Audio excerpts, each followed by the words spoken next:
नमस्कार, आप देख रहे हैं जोहार झारखंड। मैं हूं आपके साथ रुचिका राज। बुलेटिन की शुरुआत करेंगे। जेएमएम उम्मीदवार डॉक्टर सरफराज अहमद और बीजेपी उम्मीदवार डॉक्टर प्रदीप वर्मा निर्विरोध राज्यसभा के सदस्य निर्वाचित हुए हैं। झारखंड विधानसभा के सचिव सैयद जावेद हैदर ने दोनों उम्मीदवारों को जीत का प्रमाण पत्र सौंपा है। इस मौके पर दोनों प्रत्याशियों ने अपनी जीत के लिए पार्टी नेतृत्व और कार्यकर्ताओं का आभार भी जताया है। झारखंड में राज्यसभा की 2 सीट रिक्त हुई थी। दोनों पर 2 नामांकन पत्र दाखिल हुए थे, इसीलिए चुनाव कराने की नौबत नहीं आई।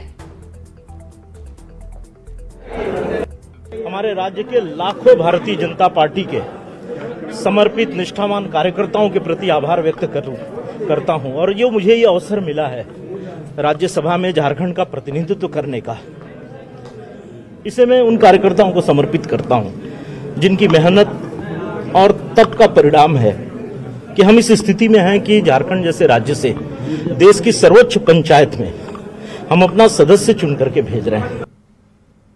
हमारे नेता गुरुजी हेमंत सोरेन जी चंपे जी ने दिया है और मैं खुद ही इस जिम्मेदारी को निभाऊंगा।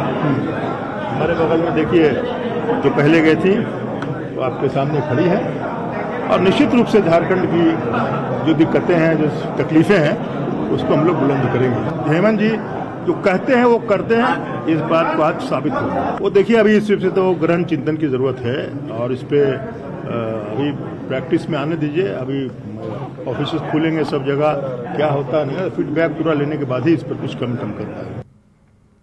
झारखंड के खेल मंत्री हफीजुल हसन ने 6 खेल के 18 प्रशिक्षकों को नियुक्ति पत्र सौंपा है। इसमें 16 डिस्ट्रिक्ट स्पोर्ट कोऑर्डिनेटर भी शामिल हैं। साथ ही 24 जिलों के पूर्व एथलेटिक्स को नियुक्ति पत्र भी सौंपा गया है। इसके अलावा 6 स्पोर्ट्स एक्सीलेंस सेंटर का ऑनलाइन उद्घाटन भी किया है। कई खिलाड़ियों को खेल के उपकरण भी बांटे गए हैं। इस मौके पर खेल मंत्री हफीजुल हसन ने खिलाड़ियों का हौसला बढ़ाया और कहा है कि उन्हें हर संभव मदद दी जाएगी।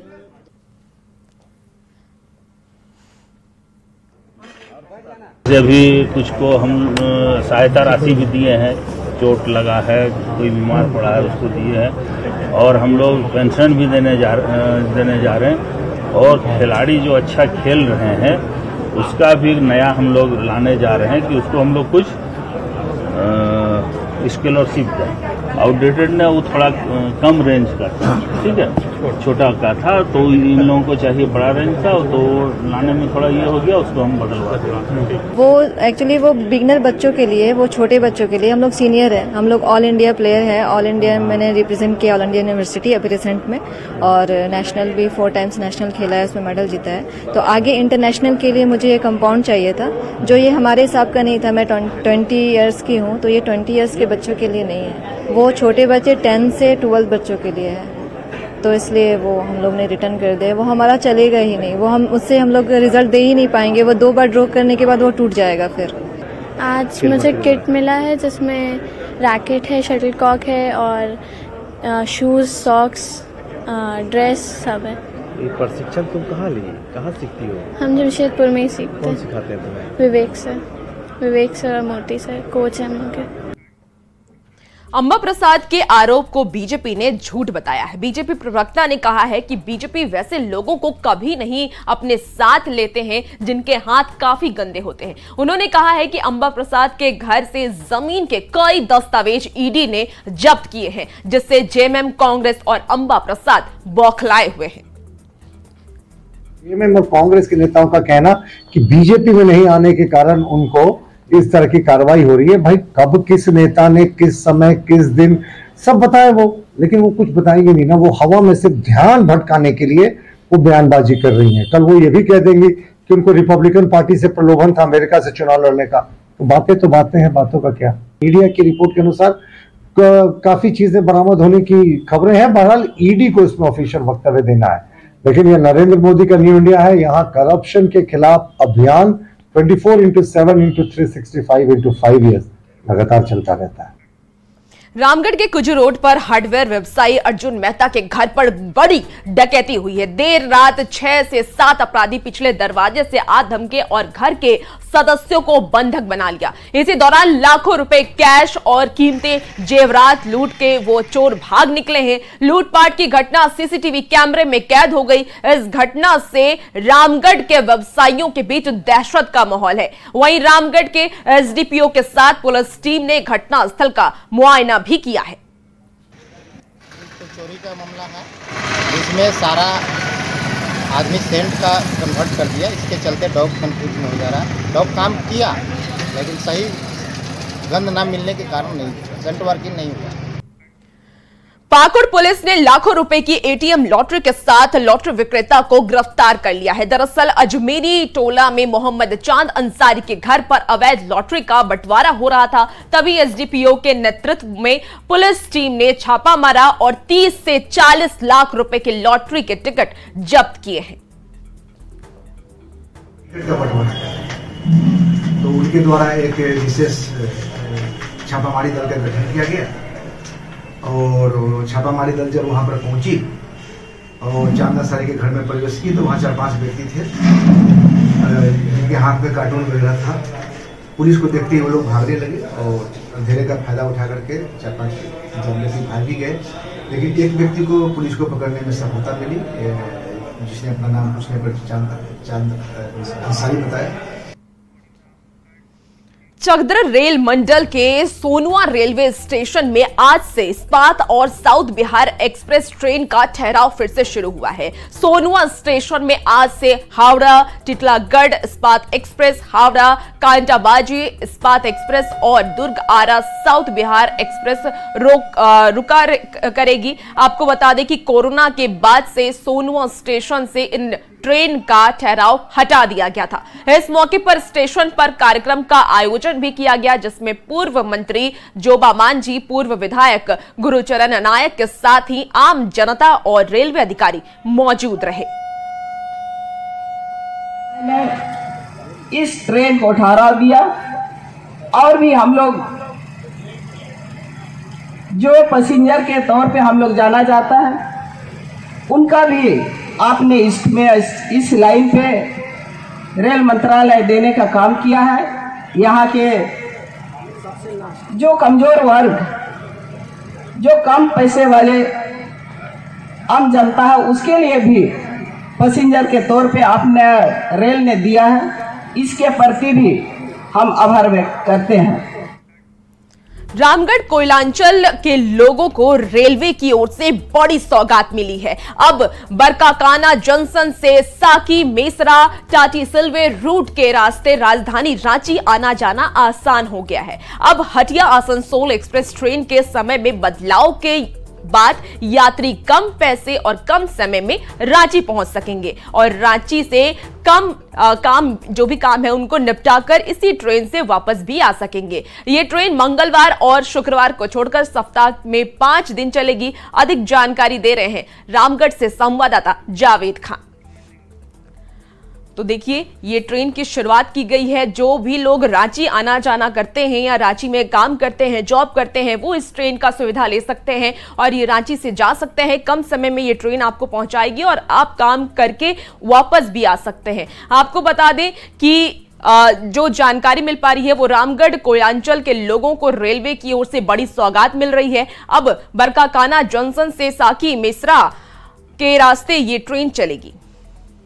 तो बड़काकाना रेलवे जंक्शन पर आप हमारे पीछे जो देख रहे हैं, दरअसल ये ट्रेन जो है आसनसोल हटिया ट्रेन है। अभी हटिया से आसनसोल के लिए खुली है। पहले ये ट्रेन रांची मधुपुर इंटरसिटी के नाम से जाना जाता था, लेकिन इसके समय में अब परिवर्तन कर दिया गया है, जिसके कारण इस क्षेत्र के यात्रियों में खुशी है। उनका कहना है कि अब इस ट्रेन के माध्यम से राजधानी रांची हम दिन में ही जा सकेंगे।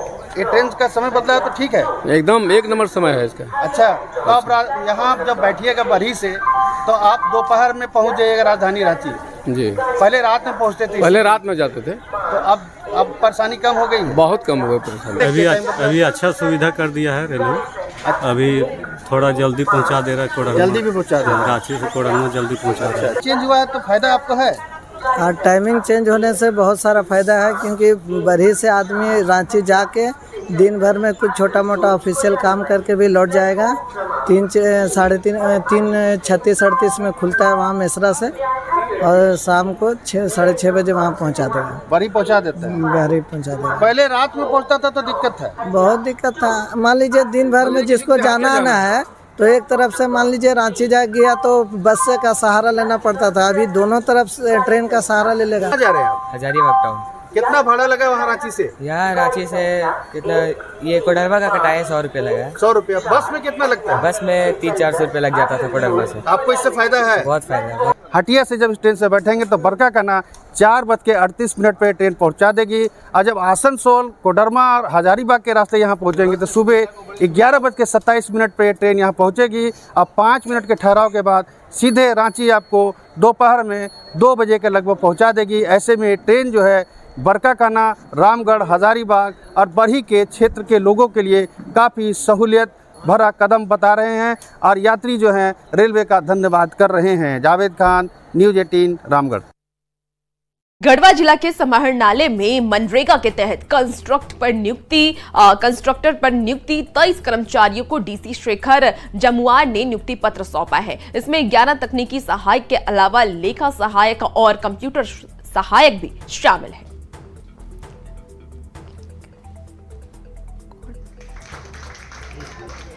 फॉर्म डाले, अभी तो फिलहाल मैं प्रिपरेशन कर रहा था, फिर यहाँ इधर आया, फॉर्म उसको भरे, इसमें एग्ज़ाम दिए, क्वालिफाई हुए, फिर मेरिट बना, नाम आया। अभी डॉक्यूमेंट वेरिफिकेशन के लिए मेरा बचा हुआ है, और डॉक्यूमेंट वेरीफाई करके मेरे को नियुक्ति पत्र मिल जाएगा। सर खुशी तो हमें बहुत है सर, साथ में हमें खुशी इस बात की है कि हमें अपने ही जिले के एक ब्लॉक में काम करने का एक सौभाग्य प्राप्त हुआ, तो हमें बहुत खुशी हुई। इससे पहले क्या कर रहे थे आप? इससे पहले सर मैं एक डिजाइन इंजीनियर था। Design engineer. हाँ। कहाँ थे?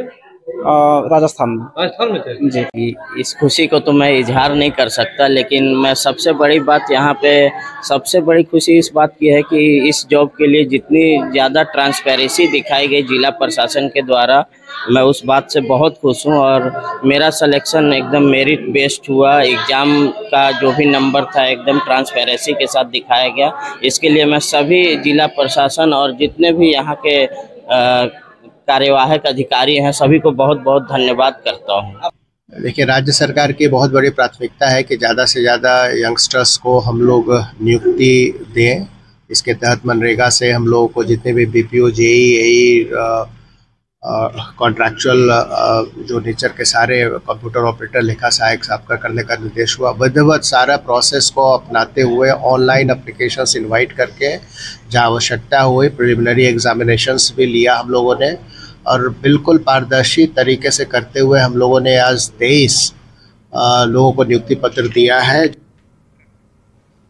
गुमला के चैनपुर में कई साल से एक जमीन पर विवाद जारी था। इसका निपटारा अंचल उप निरीक्षक और पंचायत प्रतिनिधियों की मौजूदगी में लोगों को सौंपा गया था। इस जमीन पर आम के पौधे लगाए गए थे, लेकिन दूसरे पक्ष ने उन पेड़ों को काट दिया। इससे कुरुमगढ़ गांव में तनाव था। नाराज लोगों की शिकायत के बाद थाना प्रभारी ने जमीन पर 144 लगाते हुए विवाद का निपटारा जल्द किए जाने की बात भी कही है। मामला की दोनों तरफ से जो कागज़ मांगा गया था, इसमें बोला गया था कि किसका कागज़ सही है, किसका कागज़ गलत है, उसको देखने के लिए बुलाए गए थे। लेकिन इसमें उस अगला पार्टी को बोला गया कि तुम अपना कागज़ दिखाओ। इस गांव वाला को कागज़ दिखाने के लिए नकार रहा है।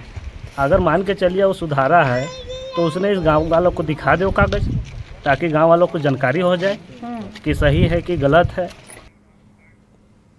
देवघर कॉलेज ग्राउंड में कल बाबा बागेश्वर यानी कि धीरेन्द्र शास्त्री प्रवचन देंगे। इसकी तैयारी तेज हो गई है। विशाल पंडाल बनाए जा रहे हैं। बाबा का प्रवचन सुनने के लिए श्रद्धालुओं का तांता लगने लगा है। कई भक्तों ने पहले ही सीट रिजर्व करवा ली है। खासकर महिला श्रद्धालुओं में बेहद ही उत्साह देखा जा रहा है। भीड़ को नियंत्रण में करने के लिए वॉलंटियर की तैनाती भी की जा रही है। बाबा का पर्ची लेने के लिए, बाबा का भाग्य में होगा हम लोग का तो मिलेगा अर्जी। बस कब से आप इनको सुन रही हैं? हम लोग टीवी पर हर हमेशा सुनते हैं। तो यहाँ कैसे पता चला कि यहाँ पर? हम लोग मोबाइल में देखते हैं। एक दिन पहले ही आ गई हैं। यहाँ हम लोग सोचे कि चलो भीड़ हो जाएगा, नहीं जा सके तो पहले क्यों नहीं जाएंगे। बागेश्वर बाबा से मिलने आए हैं, उनसे हमको अर्जी लेना है। बाबा से मिलना है और क्या, सन्यासी बाबा से मिलना है और बिना मिले हुए जाना नहीं। यहाँ तो सिर्फ कथा प्रवचन होना है, प्रवचन सुनने आए।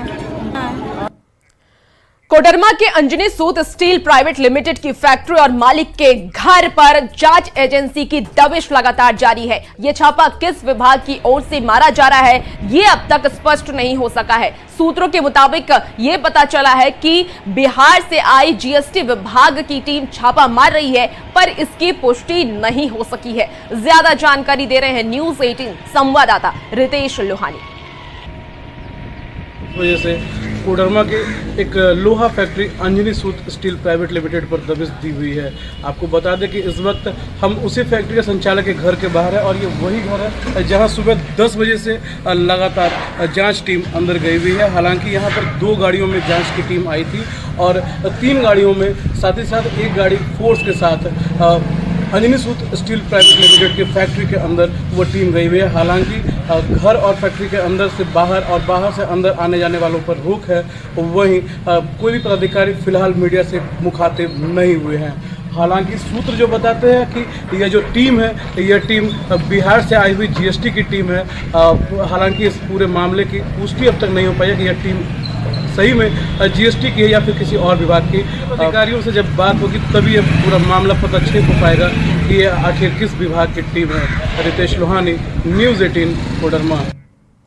खबर जमशेदपुर से है। जमशेदपुर में राजेंद्र स्कूल के 9वीं और 11वीं कक्षा के ज्यादातर छात्रों को फेल करने से नाराज छात्रों के अभिभावकों ने जमकर हंगामा किया है। साथ ही शिक्षकों और प्रबंधन पर लापरवाही का आरोप लगाया है। कुछ दिन पहले परीक्षा हुई थी जिसमें 9वीं और 11वीं क्लास के कई बच्चों को 2 से 4 नंबरों से फेल कर दिया गया था।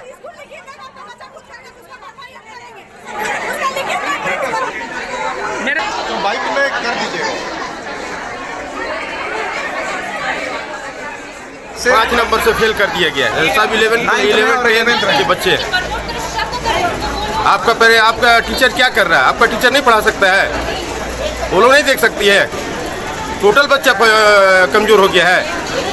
एक बच्चा को होता, 2 बच्चा का होता, 3 बच्चा का होता तो समझ में आता है। 10 बच्चा का भी होता तो हम लोग समझ में आता है। लेकिन यहाँ तो 100 बच्चे को फेल कर दिया गया है। 2 नंबर से, 3 नंबर से। बच्चे हैं 9th में है और 11th में है, ठीक है।